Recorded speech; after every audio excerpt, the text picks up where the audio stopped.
আরজিকর ধর্ষণ খুন মামলা ছাড়লো ডিভিশন বেঞ্চ। হাইকোর্টের ডিভিশন বেঞ্চ।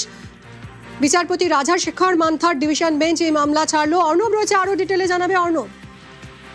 দেখো, বিচারপতি রাজাশেখর মান্থা এবং বিচারপতি রায় চট্টোপাধ্যায় ডিভিশন বেঞ্চ সিবিআইয়ের কাছ থেকে রিপোর্ট চেয়েছিল এবং সেই রিপোর্ট আজ সিবিআই পেশ করেন। এবং এক্ষেত্রে সিবিআইয়ের বেশ কিছু বক্তব্য এবং অভয়ার পরিবারের তরফে যারা আইনজীবী ছিলেন তাদের বক্তব্য শোনার পর বিচারপতি রাজাশেখর মান্থা এবং চট্টোপাধ্যায় তারা জানিয়ে দিলেন এই মামলা তারা রিলিজ করছেন, অর্থাৎ এই মামলা তারা ছেড়ে দিচ্ছেন। এবং কেন ছেড়ে দিচ্ছেন তার কারণ, অর্থাৎ মামলা ছাড়াটা শুধু এখানে খবর নয়, নির্দিষ্ট করে ডিভিশন বেঞ্চ তাদের পর্যবেক্ষণ এবং নির্দেশনামা জানিয়েছে সম্ভবত মে কথাটি ব্যবহার করা হয়েছে, সম্ভবত রাজ্য সরকার একটি জুডিশিয়াল কমিশন করতে যাচ্ছে এই অভয়া কাণ্ডের বিচার নিয়ে। এবং যে ডিভিশন বেঞ্চে মামলাটি রয়েছে সেই ডিভিশন বেঞ্চে এই মুহূর্তে মামলার আধিক্য, অর্থাৎ সেখানে মামলার হিউজ পরিমাণ মামলা রয়েছে, কিন্তু মামলাটা অত্যন্ত গুরুত্বপূর্ণ এবং সেই মামলাটা দ্রুততার সঙ্গে শুনানির প্রয়োজন রয়েছে। কিন্তু এই ডিভিশনে যে মামলার ভার রয়েছে তাতে দ্রুততার সঙ্গে মামলা শুনানি করা সম্ভব নয়। কাজেই একদিকে রাজ্য সরকার সম্ভবত একটি জুডিশিয়াল কমিশন করতে যাচ্ছে এবং এই মামলাটি গুরুত্বপূর্ণ, সেটা দ্রুততার সঙ্গে শুনানির প্রয়োজন রয়েছে।